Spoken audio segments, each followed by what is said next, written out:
Okay, there we go. Fantastic. Okay. Okay, my name is Michael Shaw, and I work here at Acadia, and I work with, Moodle. That's one of the things I do. And so let's talk about how you could use Moodle and what it is, and just talk a little bit about it. So the first thing I want to cover is how you get to Moodle. There's a whole bunch of different ways. You can even just search for Acadia University Moodle, and if you do that, search for Acadia University Moodle, you can actually get to Moodle through My Acadia. There's a link that sits in there. You could go through there. You could go through this link as well, or you could go down through here. So at the top three links all would provide areas where you can get to Moodle. So a simple search for Acadia University Moodle will get you there. Or you could put in the actual address, which is moodle.acadiau.ca. So I just went to Moodle Help here, and there's the actual link to Moodle. Moodle.acadiau.ca takes me into the Acadia Moodle system. So I'm going to click on that right now. You have to log in with your username, your network username and password.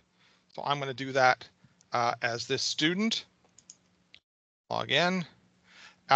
Once you're into the system, what you're going to have is you'll have some type of image, some indication here of the fact that you're actually in.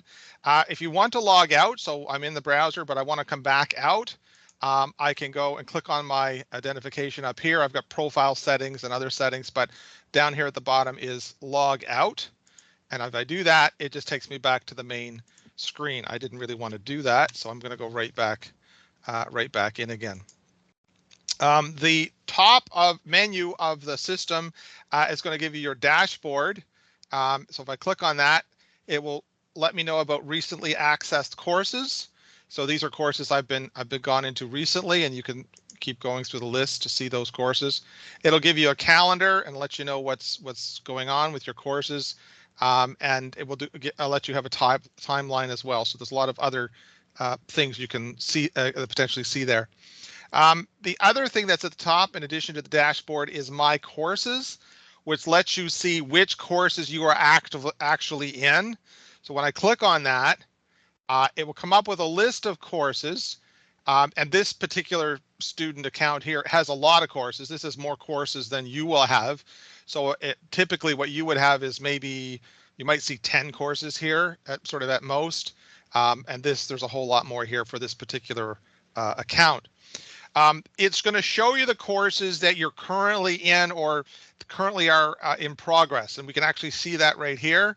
So I'm under My Courses, and I'm looking at the courses that happen to be in progress. If I want to see courses that I took previously, I could go to Past Courses, and if I want to go to Future Courses or what's coming up, I could go there. Or if I wanted to see everything, I could go All. So this is currently just showing in progress, but I could look at past courses. I could look at future potential courses that I might be in later on, but normally it will come up just in progress. To go into a course, you could select it from the list. So the course I actually want to go into is right here. So I'll click on that, and there we go. So now I'm out of the dashboard and the My Courses area, and I'm now in a specific course, Comp 1813. It's actually a course. This is a version of the course that I teach. It's not the actual course. Computer and General Applications 1. So this is pretty much exactly what is in my course for the students that are taking it at Acadia. There's a couple things to make note of here. One is on the right-hand side, there's a block drawer that you can open up, and information can be added to that. You'll see here I've created an instructor block with my picture, my name, and so on. Not all faculty members are necessarily going to do that, but they do have the capability to add in personal information that you might see and in ways that potentially you can contact them. There's lots of other blocks here. Here's an activities block. So if I wanted to see all of the assignments that are due for this particular course, this Comp 1813 course, if I click on assignments, it will show me all the assignments that are due, and it also indicates at this point that I have not submitted anything for any of those assignments, which is true. As well, under here, I have the latest announcements show up, and it's indicating that class is canceled for next week. The reason this showed up is because the instructor went in and they went into the news forum and they added this entry. So sometimes your faculty members will, I mean, maybe there will be a class canceled or something's going on they want you to know about.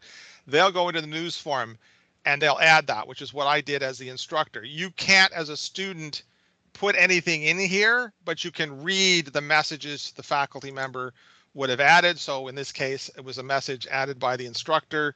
The class is canceled, and I've given a reason. I will be away at a conference next week, and there'll be no class. See you all again the following week. So that's message of the class being canceled winds up going here under the latest announcement section on the side. There's going to be many other potential blocks. It's going to depend on your course, which of these the professor has activated. In your normal courses, you wouldn't see Acadia support. My course is a distance course, so it has that. You might see recent activity, accessibility, and so on. So how many blocks you have and what is displayed here will depend on what the faculty member has set up for your particular course. I can close the drawer and get rid of that and reopen it at any time. So open and close just to see the content that's there. On the other side of the page, we have a menu, a course index menu. And this course index menu allows me to jump to different areas on the main page of the course. So this is the main page of the course. If I scroll down, what you will notice that it'll start to jump over here because I scroll down through all the different elements of the course. It actually starts the index actually stays with that. So I'm down here in word processing. I've got some information and things I can look at. As I go down to spreadsheets, my index jumps to spreadsheets. Not only will this jump depending on where you are, but you can also go to a specific spot. So if I decided that I wanted to go all the way down to word processing, I can simply click on that and I will immediately jump on the course page to word processing 2 in this case. The other thing this will do is it will actually show me the activities that are in that section, which I can jump to as well. So it isn't just taking me to a specific section, as in this case, word processing 2, but it also would allow me to go to these documents here, page numbers, quizzes, and so on, which also appear on the index page itself. If I don't want to see them here, I can just simply click beside it and they will disappear. If I want them back on the side, click again, and I can then see those. It's the same list as what's over here on that side. So this is the index that we have, which works really well in the new system, allowing you to jump to specific locations within the longer course document. If I want to go back up to the top, well, actually the simple way is let's just go here and go click up at the top here. That takes me right back to the top. And then I can come down through the course. You'll also notice at the top that we have a couple other menus. The one that's currently activated is the course menu here with all the information for the course. You may or may not have the participants menu. Most courses you will, and that would mean I could go in as a student, click on participants, and see the list of other students that are in the course. In this case, it's just a test course, so there's only student Moodle 1, but if you were in a regular course, there would be a longer list of other people that are actually in that specific course. You probably won't deal with competencies, but grades is something you'll be very interested in. So many faculty members will use the grades component of Moodle in order to keep you up to date on exactly how well you're doing, what your grade is, an A, a B, a C. So if you go to the top of your course and click on grades, you will then be able to have a report that will show you a grade for every assignment that you've done, for every test or quiz that you've done within the system. In this case, this student hasn't done anything, so there's no grade number or value associated with any of these assignments, but we'll fix that in a second. I'll do a couple of these and you'll sort of see how that works. I'll do a quiz here in a minute. Currently, the grade for the course total is also blank because I haven't actually done any quizzes or assignments as this student at the moment. But that is where you would go in order to see your grades. To get back to the main course, we can simply come back over to course, and then we're back on the main area. As I go down, I have a whole bunch of different icons that represent different things. This little picture of a piece of paper here indicates that it's basically a web page, and that it's a content page where I can look at information. So for example, this one here is the syllabus for this course. If I click on that, it's providing me a course description, a much younger video of myself, information about me, course overview, course materials, and I was able to add all this to this page, which then students can go into my course and read about the assignments or read about the final exam or whatever it is that they need to know about. If I go back up to the top, if I click here, it'll take me back out to the main course page. So I'm going to click there and I come all the way back out. In addition to these pages, I also can view PDF documents, PDF standing for portable document format. So you may well have a number of these in your course. So in this case, this is a suggested schedule for my course. So a student can click on that and then see the document will appear. Now in this case, there's no option to click to go back to the main page. So I'm going to have to go click up here to this actually opened in a new tab. So I'm actually going to either close this. This is what I'll do, close this, and will take me back to the tab that actually has the course itself. In addition to pages and PDF documents, there's the news forum that I talked about earlier, but we also have folders. So some of your faculty members may have a bunch of information they want to give you. These could be PowerPoints, they could be Word documents, could be PDFs, could be all kinds of things. So these are some folders that I set up for my students. I set these PowerPoints up so they can print them off. So there's a whole list of documents they would download. They are in PDF format, and then could print those off. It would make life easy for them. In addition, I had one student that was riding the train in Toronto, riding along. They had a long commute to work, and they wanted to be able to just listen to the presentations of my course. So I added this folder for them and for others as well, where a student could come in, click on the MP3, download it, and then listen to that basically as they were riding the train. And so I've had this for students ever since then, but it's just a folder, a location, in this case for audio files or MP3 files that they can listen to. Then down here we have another forum. Now the difference between this forum, which is the news forum, as I indicated previously, is just where your faculty member is going to be connecting to you, and you cannot as a student put an entry into that forum. However, this is a forum that the students do have access to, so it's been set up that way. So if I click on Why Computer 1813, as a student, because I'm in here as a student, not as an instructor, as a student, I can post to this forum. So I can add a new discussion topic. So I'm going to do that as a student. The subject is going to be why I like Comp 1813. And the message is going to be, I want to learn more about computers because they are so cool. Voila. So this is the subject message, why I like Computer 1813. And then the message itself, they want to learn more about them because they're so cool. So this is going to add this to this specific forum, post to the forum as a student. And I could edit that, but I won't worry about that. And then to get back to the course, I'm going to click right here as I did before. And then in the course, I've now posted to that particular forum as a student. If we keep scrolling down, here I see my first quiz. So if I was going to take that quiz as a student, I'm going to click on that, and I want to attempt the quiz. So here we go, attempt the quiz. Oh dear, these are my quizzes. I have to remember the right answers. Which of the following causes your computer to crash the most?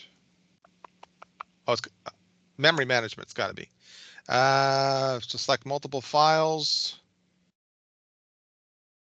Control. Which of the following provides interactive multimedia? Bank machine. I'm going to finish my attempt. Let's see how I did. I better get them all right.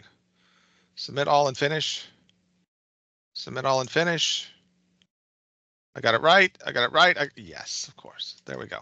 So I have now taken that quiz, and I now have gotten 3 out of 3 on that specific quiz. I'm going to click here to go back to the course. And then if I want to see, well, what do my grades look like now? We go back up to the very top of the course itself, click on grades.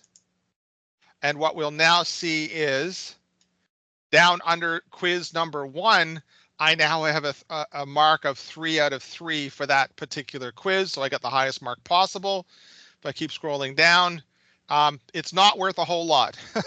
It's only worth a little less than half of 1 mark. But this has now given me a number that indicates how much of the course I've completed, which in this case is just 1 quiz, so not a very high mark, but there's the mark for the quiz, the total for the quizzes and tests, and then the grand total for the course itself. So I have a lot more work ahead of me in order to get that, to get the everything completed for the course.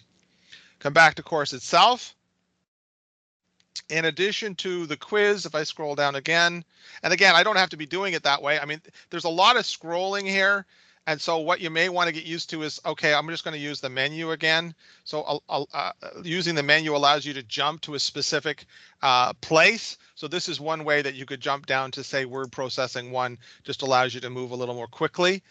The other thing you might want to do as well, as opposed to doing it that way, is you can also, let me just show you this, come to the top, and you can also collapse the main page. So if I collapse all, it will collapse it into all of the sections that I have.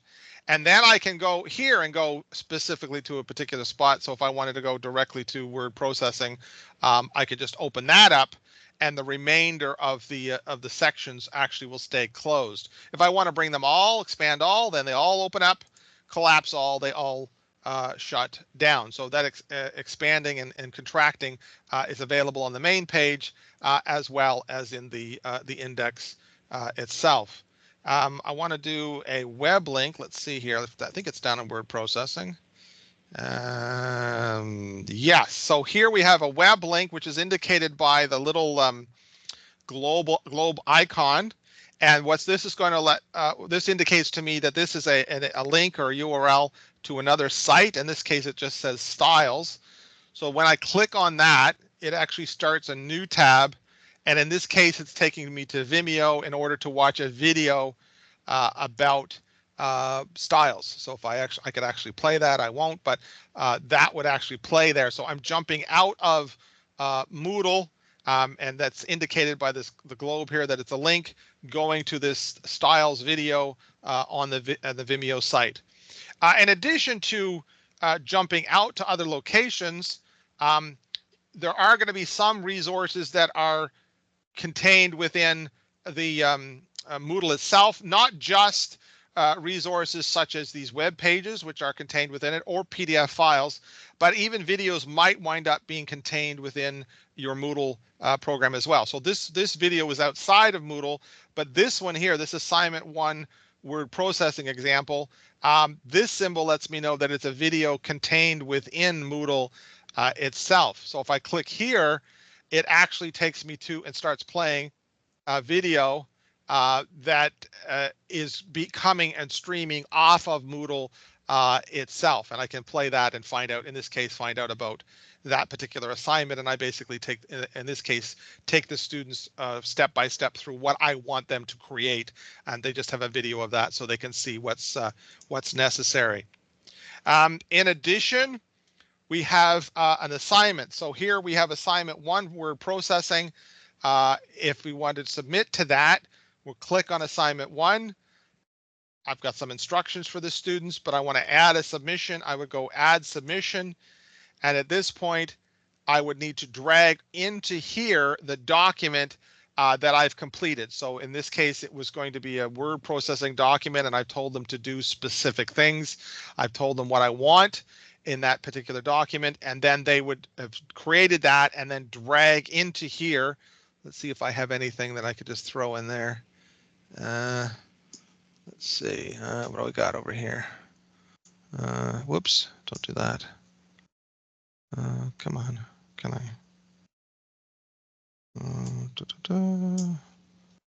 There. What's this? Okay, yeah, this is nothing. So this is not a proper document. I'm just going to be uploading a screenshot. Doesn't really mean anything, but just to show you how it works. So in this case, what the students would be doing is uploading a Word document, but I'm going to be throwing up a PDF, or no, actually it's a picture, PNG. So I'm going to upload that. In this case, it's a picture, but the students should be doing a Word document. Save the changes. And then that now is submitted for grading. And then the instructor, in this case, me, would have to come in and actually grade that document. And then once that's done, the student would get a mark. So once I've graded that document, the mark for that document would show up for you as a student within the grade section. So that was assignment number 1. So at the point where I went in and graded it and assigned a mark, that mark would show up here in the grade book. It would then be added to the total at the bottom, and my mark would go up quite a bit because that assignment is worth, I forget what it's worth, but it's worth quite a bit. So that's how you would do an assignment itself. I really went fast.